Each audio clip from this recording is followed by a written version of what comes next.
vero che alcune canzoni restano incise per sempre nel cuore, è anche vero che a fare la differenza sono soprattutto le band e i cantanti che riescono a dare un'anima ai propri testi. Chester Bennington, il frontman dei Linkin Park, ha da sempre trasmesso tutto il suo carisma e la sua personalità nelle canzoni che cantava, e questo ha fatto sì che quando un anno fa se n'è andato si sia creato un vuoto. Ma uno come lui non si dimentica facilmente, ed ecco che 15 ragazzi provenienti da varie band locali hanno deciso di ricordarlo con One More Life.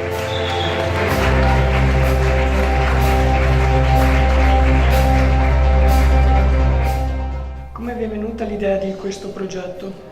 Questo progetto è nato durante l'ultima sessione invernale, in un momento di crisi.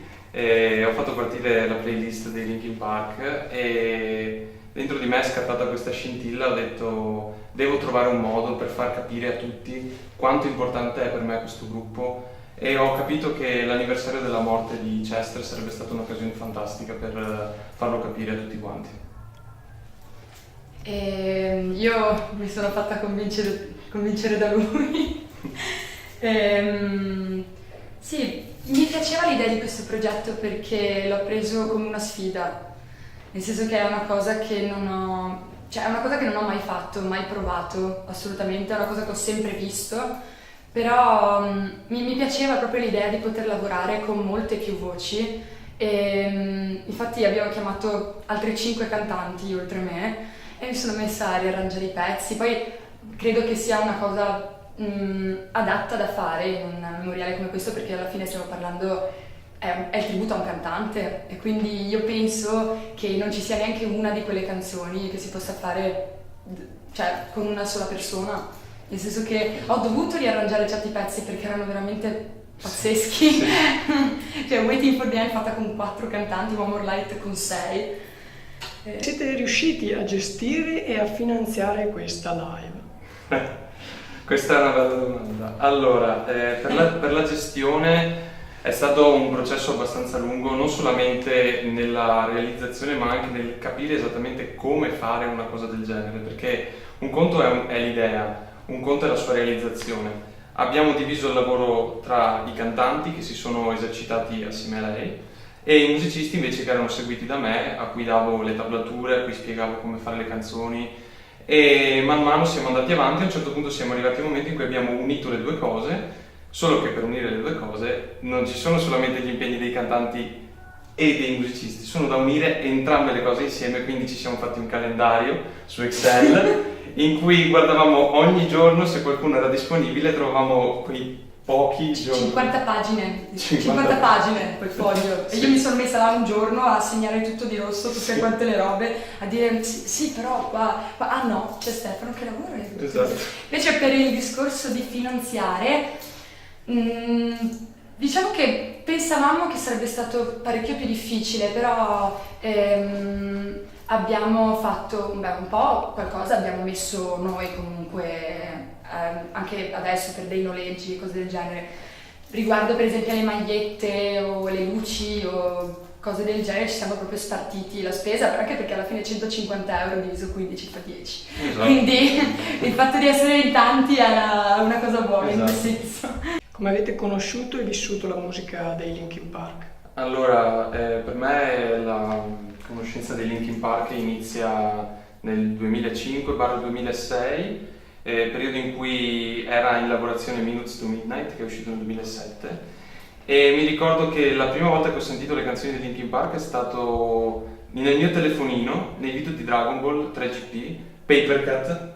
È stata la prima canzone che ho sentito e mi sono innamorato subito di quella canzone. C'era questo mio compagno di classe che aveva questo Motorola, quelli che si aprono così, no? E ho visto questo video di Dragon Ball, ero presissimo da Dragon Ball ovviamente, e gli ho detto dimmi assolutamente cos'è questa canzone, è fantastica. Allora mi ha detto guarda, sono i Linkin Park. Allora sono andato a cercare su Internet Explorer, che aveva una lentezza allucinante, e sono riuscito ad incontrare pezzi come In the End, Faint, e da lì è partita. E per me ogni canzone dei Linkin Park appartiene a un periodo della mia vita, ogni canzone la riesco a ricondurre a medie, superiori e via così. La mia storia è meno commovente. In realtà devo dire che quando ero alle elementari c'era questo bambino che mi piaceva e io ascoltavo i Tokyo Hotel, perché io ero alle elementari quando c'erano i Tokyo Hotel, e lui ascoltava i Linkin Park, cioè questo bambino di 8-9 anni che ascoltava i Linkin Park. Allora iniziamo a scambiarci canzoni, cose del genere, e mi fa sentire What I've Done. E poi, che figata di canzone, cioè strabella, no?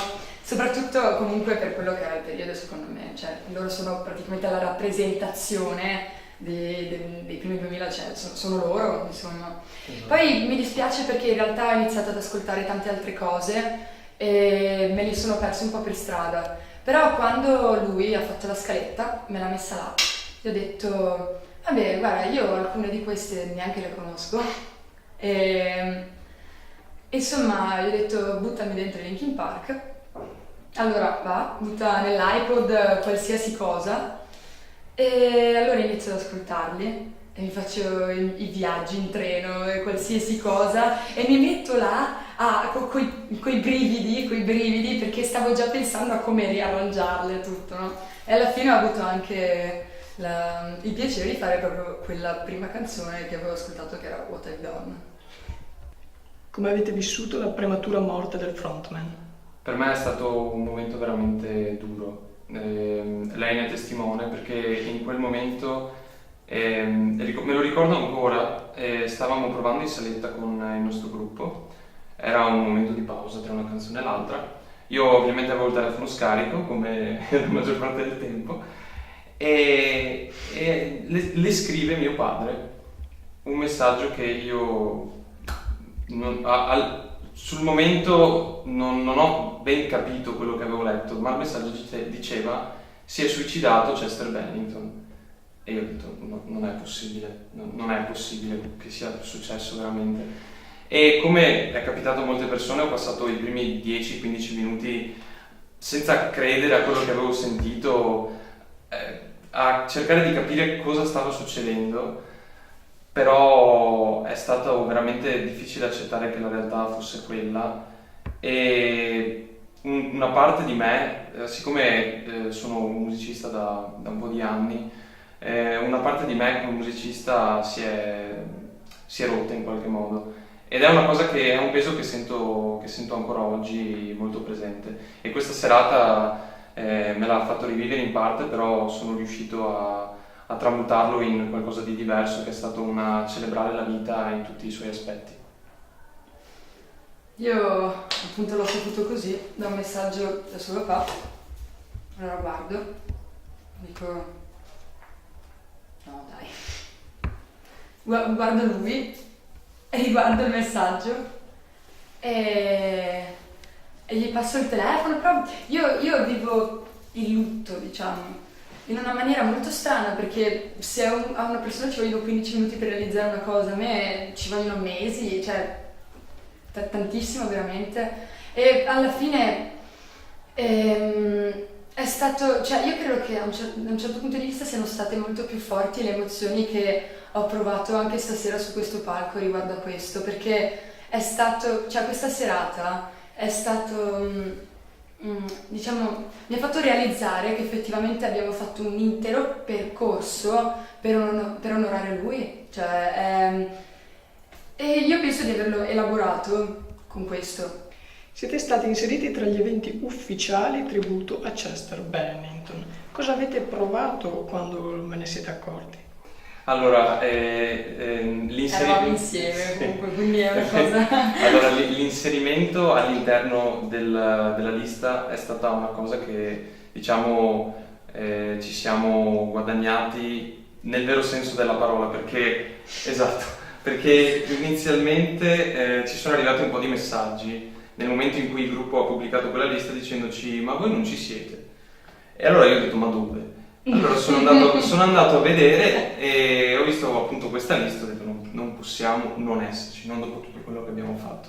Allora ho cercato, ho ravanato in giro per l'internet, alla fine sono riuscito a trovare il contatto giusto, che è una parte del fan club di Linkin Park, sezione americana ufficiale, direttamente in contatto con il gruppo, e a cui ho girato l'evento, e dopo perché c'è una parte che lui ha omesso. Ha scritto un post Sì. sulla pagina dei Linkin Park, ok? E insomma, per la mezz'ora successiva era là che ma cosa succede? Ma non posso toglierlo, non so cosa fare. Cioè era là, è il panico, quest'uomo Sì. è il panico, ok? Vabbè. Poi trovo questo modo di fare questa cosa e io giuro ero super felice perché finalmente aveva trovato il modo, perché stavo per morire dentro.